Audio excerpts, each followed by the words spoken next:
আসসালামু আলাইকুম। আশা করি আপনারা সবাই ভালো আছেন। আমি দুইটা স্টক নিয়ে কথা বলবো। একটা হচ্ছে ফার্স্ট প্রাইম, আর একটা হচ্ছে মিডল্যান্ড ব্যাংক।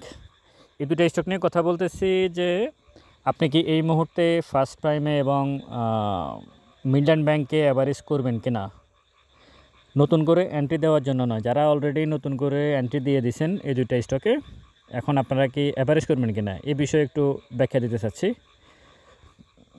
তো আমার প্রথমে কথা হচ্ছে যে না, এই দুটো স্টকে এই মুহূর্তে অ্যাভারেজ করা যাবে না, এখনই অ্যাভারেজ করা যাবে না, আপনাকে একটু সময় দিতে হবে এখনও। দেখেন আপনারা এই স্টকটা মাত্র ফার্স্ট প্রাইম, মাত্র সে একটা ছোট ছোট দুইটা ক্যান্ডেল করছে। হ্যাঁ, এখান থেকে সে বাড়তে পারে। এই দুটো ক্যান্ডেল থেকে আগামী তারিখে বা আগামীকালকে অথবা আগামী পরশু সে বেড়ে যেতে পারে, সেটা ভিন্ন বিষয়। যদি বেড়ে যায়, আপনি যদি প্রফিট পান, প্রফিটটি করবেন, কিন্তু নতুন করে অ্যাভারেজ করবেন না।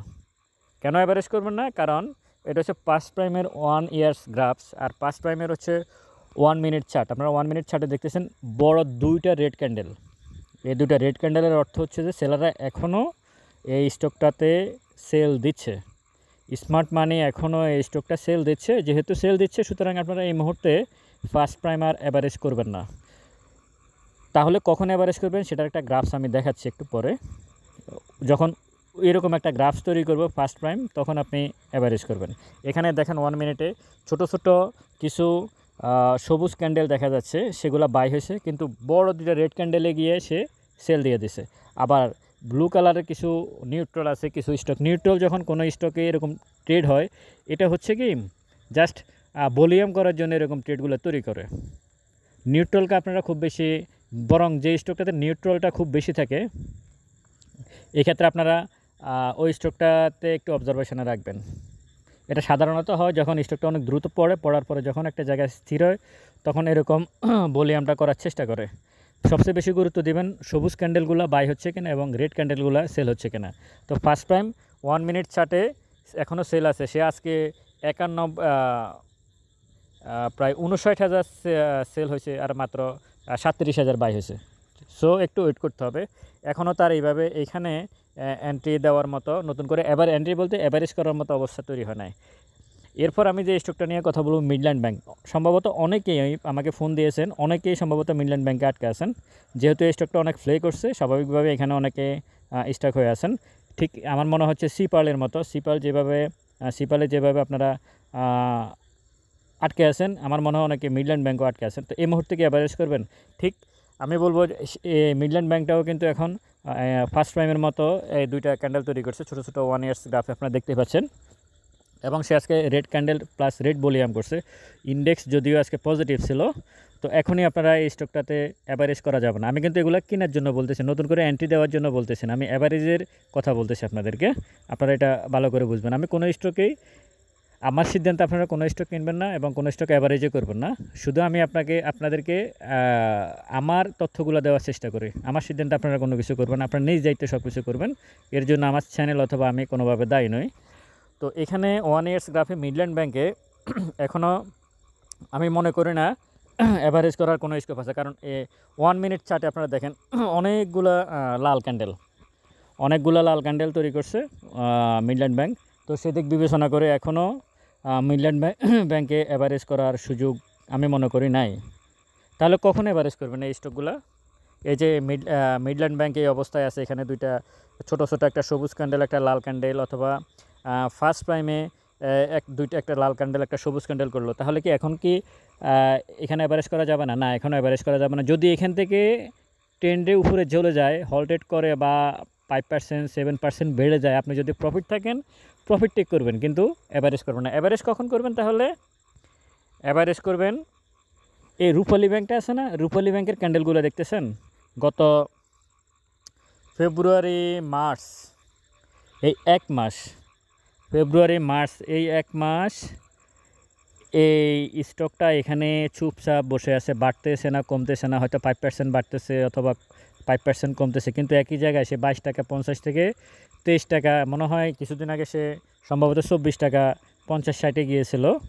এছাড়া কিন্তু সে কিন্তু একই জায়গায় মার্কেটের এত উত্থান পতন, এতগুলা রেড ক্যান্ডেল তৈরি করা, এতগুলা সবুজ ক্যান্ডেল তৈরি করা, কিন্তু এই স্টকটা চুপচাপ বসে আছে। কিন্তু এই যদি আগামী 15-20 দিন ফার্স্ট প্রাইম এবং মিডল্যান্ড ব্যাংক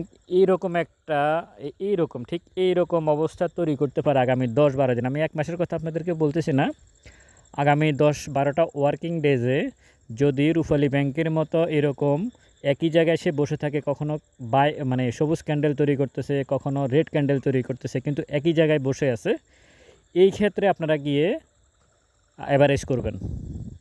এই অ্যাভারেজটা করলে, এখানে অ্যাভারেজ করলে আপনি আর নিচে এই স্টকটা আসার সুযোগ নাই। আমাদের এখানে স্টক কিনে একদিকে তো আপনি ডাউনে চলে যাচ্ছে, কিন্তু সবচেয়ে বেশি ক্ষতিগ্রস্ত হয় বিনিয়োগকারীরা, অ্যাভারেজটা ঠিকভাবে করতে পারে না। কোথায় অ্যাভারেজ করবে এই বিষয়টা আসলে ওনারা একটু কম জানে বলে আমি যাদের সাথে কথা বলছি আমার কাছে তাই মনে হচ্ছে। অ্যাভারেজটা করতে হয় সবসময়। এই যে রূপালী ব্যাংকের এই 1 মাসের এই গ্রাফসটা দেখতেছেন না, এইখানে গিয়ে আপনি যে মিডল্যান্ড ব্যাংক এবং ফার্স্ট প্রাইম এই অবস্থা তৈরি, এরকম গ্রাফস তৈরি করলে তখন আপনি অ্যাভারেজ করবেন। এখন এতটুকু ধৈর্য কি আছে কিনা এটা হচ্ছে দেখার বিষয়। আমি কালকে বা পরশু আমাকে একজনের মিডল্যান্ড ব্যাংক, আমি এরা গত পরশুর ভিডিওতে বলছি, উনি অ্যাভারেজ করতে করতে ওনার এখন মিডল্যান্ড ব্যাংক 22 টাকাতে হয়েছে। উনি 25 টাকা না 26 টাকা না 27 টাকা থেকে কিনছে, তারপর অ্যাভারেজই করতেছে। কিন্তু উনি কয়েক লক্ষ টাকা 10-15 লাখ টাকা শেয়ার কিনে বসে আছে মিডল্যান্ড ব্যাংক, কিন্তু ওনার এখন 19 টাকা কত পয়সা চলতেছে মিডল্যান্ড ব্যাংক, কিন্তু ওনার অ্যাভারেজ প্রাইস হচ্ছে 22 টাকা। তাহলে কি হলো? অ্যাভারেজের এখনও সময় হয় না মিডল্যান্ড ব্যাংক এবং ফার্স্ট প্রাইমে। আপনারা এই দুটো স্টক যখন এই রূপালী ব্যাংকের মতো এরকম একটা গ্রাফস তৈরি করবে, তখন আপনারা গিয়ে ওই স্টকগুলোতে অ্যাভারেজ করবেন। আর যদি প্রফিট পান, অ্যাভারেজ ছাড়া যদি প্রফিট পান, প্রফিট টিক করে নেবেন। ওই দুটাই স্টকে কিন্তু ট্রেডিং স্টক, ফান্ডামেন্টালি কিন্তু খুব বেশি মিডল্যান্ড ব্যাংক খারাপ না। মিডল্যান্ড ব্যাংক ফান্ডামেন্টালিও একেবারে যে দুর্বল ব্যাংক আমি সেটা বলবো না, কারণ তার 79 সম্ভবত 80% শেয়ারে ডিরেক্টরদের কাছে আছে, মাত্র 13-14% স্টক পাবলিকের কাছে আছে। খুবই কম স্টক পাবলিকের কাছে আছে, একেবারে কম স্টক আছে মিডল্যান্ড ব্যাংকের পাবলিকের কাছে। আমি মনে করি মিডল্যান্ড ব্যাংক মোটামুটি এখন যে রেঞ্জে আছে, যে জায়গায় মিডল্যান্ড ব্যাংক আছে, এই জায়গায় মিডল্যান্ড ব্যাংক খুবই ফান্ডামেন্টালি স্ট্রং জায়গায় আছে বলে আমি মনে করি। এর নিচে আসার তার কোনো সুযোগ নেই। হ্যাঁ, আসতে পারে আরও, সে কিন্তু এখন 19 টাকা, তো সে সম্ভবত 16-17 টাকা থেকে তার আপটা হয়েছিল। হয়তো আসলে সে আর 1 টাকা 1.5 টাকা কমতে পারে, সেটা ভিন্ন বিষয়। কিন্তু মূলত সে এখন যেখানে আছে সেখান থেকে বাউন্স ব্যাক করার সম্ভাবনা আছে। আর এর বাইরে আমি এই দুটো স্টক নিয়ে আমি বললাম, আপনার এই দুটো স্টক অ্যাভারেজ করবেন আপনারা রূপালী ব্যাংকের মতো গ্রাফ তৈরি করলে। আপনারা কিন্তু ভুল বুঝতেছেন। আমি ওই দিন আমার ইন্ডেক্স আলোচনায় বলছিলাম অ্যাভারেজের কথা, কখন অ্যাভারেজ করুন। আপনারা অনেকে মনে করছেন নতুন করে এন্ট্রি দেওয়ার জন্য। না, নতুন করে এন্ট্রি দেওয়ার জন্য না। যারা এন্ট্রি দিয়ে ফেলছেন মিডল্যান্ড ব্যাংক এবং ফার্স্ট প্রাইমে, তারা রূপালী ব্যাংকের মতো এরকম গ্রাফস তৈরি করলে তখন আপনারা অ্যাভারেজ করবেন। এই দুটো স্টক নিয়ে আমি কথা বলতেছি শুধু অ্যাভারেজের পারপাসে, কোনো নতুন করে এন্ট্রি দেওয়ার জন্য নয়। যারা অলরেডি এন্ট্রি দিয়েছেন তাদের জন্য এই ভিডিওটা। আরেকটা বিষয় বলে আমি, আমার এক ভাইকে আমি যখন সর্বপ্রথম আমি নাম্বার দিয়েছিলাম, উনি তখন লিন্ডিবিডি কিনছিল একবারে ফার্স্ট সময়ে। তো উনি এখন 2.5 মাস 3 মাস উনি লিন্ডিবিডিটা, সম্ভবত 3 মাস না 3.5 মাস, আমি যখন নাম্বার দিয়েছিলাম ওর পরপরেই ওনার সাথে আমার কথা হয়েছিল। উনি অনেকের সাথে কথা হয়েছিল, তো আমি অনেককে লিন্ডিবিডি কিনেছি, কিন্তু তখন ওনারা পরবর্তীতে অনেকে যোগাযোগ করছে, অনেকে মানে যোগাযোগ করে নাই, বা অনেকে নিজের মতো করে ট্রেড করার চেষ্টা করছে, সেটা করতে পারে। কিন্তু ওই ভাই কিন্তু সবসময় আমার সাথে কন্টিনিউ যোগাযোগ রাখছে। উনি 3 মাস পরে এসে এখন লিন্ডিবিডিতে প্রফিট করছে, এবং উনি আমাকে ফোন দিছে, উনি প্রফিট করছে 10-12% উনি প্রফিট করছে। কিন্তু ওনাকে আমি ধন্যবাদ জানাবো এই কারণে যে উনি 3 থেকে 3.5 মাস স্টকটা ধরে রাখছে।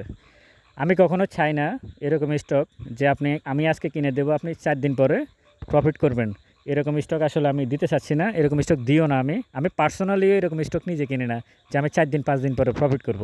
হ্যাঁ, আমার কথা হচ্ছে একটা স্টক আপনারা কিনবেন, কিনে 3-4 মাস কমপক্ষে 3-4 মাস আপনারা ওই স্টকটা ধরে রাখবেন, তারপর ওই স্টকটা থেকে আপনারা প্রফিট নেবেন। ধরে রাখতেই হবে, একটা স্টক ধরে রাখতেই হবে, আপনাকে একটা স্টক ধরে রাখতে হবে, এবং এই মার্কেট থেকে 20% থেকে 30% আপনি প্রফিটে সন্তুষ্ট থাকতে হবে। স্টক কিনে ধরে রাখতে হবে, 20 থেকে 30%-এর মধ্যে আপনাকে সন্তুষ্ট থাকতে হবে। যদি এর বাহিরে আপনি কিছু চিন্তা করেন, তাহলে অবশ্যই আপনাকে অন্য বিকল্প অন্য কোনো ব্যবসা দেখতে হবে। তো আমরা কয়জন পারি একটা স্টক 3 মাস একই জায়গায় বসে আছে, নড়তেছে না, উপরেও যাচ্ছে না, নিচেও পড়তেছে না, একই জায়গায় 3 মাস 3.5 মাস বসে আছে। আমাদের কাদের কতজনের ধৈর্য আছে এই স্টকটা এরকমভাবে টাকা স্টকে এন্ট্রি নিয়ে বসে থাকার? আদৌ কি ধৈর্য আছে? 90% বিনিয়োগকারীর এই ধৈর্যটা নাই। আমি তো অনেকের সাথে যোগাযোগ হয়, কথা হয়, এই ধৈর্য নাই। 90 জনের 100 জনের মধ্যে 90 জনেরই কিন্তু এই ধৈর্য নাই। যতক্ষণ পর্যন্ত আপনি এই ধৈর্য, মার্কেটে তো এমনিতেই বাটপারে ভরপুর। মার্কেটে চোরও ভরপুর, সিটিং বাজে ভরপুর এই মার্কেটে। যারা কি বলে মার্কেট মেকার, কারসাজিকারক যারা আছে, তারা তো প্রতি মুহূর্তে বসে আছে আপনার টাকা খেয়ে ফেলবে। এইজন্য তো আপনি যদি সুযোগটা করে দেন, আপনি যদি ধৈর্য না ধরেন, আপনি যদি ভালো স্টকের সাথে ডিভিডেন্ড বেজ স্টকের সাথে এন্ট্রি দিয়ে আপনি 2-3 মাস অপেক্ষা করেন, 4 মাস অপেক্ষা করেন, আপনি সঠিক জায়গায় এন্ট্রি নেন, ঠিকই আপনি প্রফিট করতে পারবেন। এটা সম্ভব করা। আর যদি ওভার ভ্যালুড হয়ে যায়, দেখা গেছে সে ক্যাশ ডিভিডেন্ড দিয়েছে 100%, তার শেয়ারের প্রাইস আছে 400 টাকা, আপনি ওই স্টকে যাওয়ার দরকার নাই। যদি এরকম স্টক, সবগুলো স্টক যদি এরকমই হয় যে 50% ক্যাশ ডিভিডেন্ড, শেয়ারের প্রাইস 400 টাকা, 100% ক্যাশ ডিভিডেন্ড দিয়েছে, শেয়ারের প্রাইস 600 টাকা, মার্কেটে থাকার দরকার নাই, মার্কেট থেকে আউট হয়ে যেতে হবে। কিন্তু ডিভিডেন্ড বেস শেয়ারে থাকতে হলে আপনাকে সময় দিতে হবে। সহজ কথা হচ্ছে এটা। আর যত রকমের এই মার্কেটে যত বেশি ট্রেড করবেন তত বেশি লুজার হবেন। যত বেশি ট্রেড করবেন তত বেশি লুজার হবেন, এটা খুব ভালোভাবে মাথায় ঢুকাবেন। জোর করে ট্রেড করতে যাবেন না। মার্কেট আপনার সাথে করতেছে উল্টা বিহেভিয়ার, আপনি যদি মার্কেটের সাথে যদি তার বিপরীতে গিয়ে আচরণ করতে চান, তাহলে তো আপনি ক্ষতিগ্রস্ত হবেন। মার্কেট যেভাবে চায় আপনাকে সেভাবে চলতে হবে। ভালো থাকবেন সবাই। এই দুটা স্টক এইভাবে আপনারা অ্যাভারেজ করে নেবেন। আসসালামু আলাইকুম।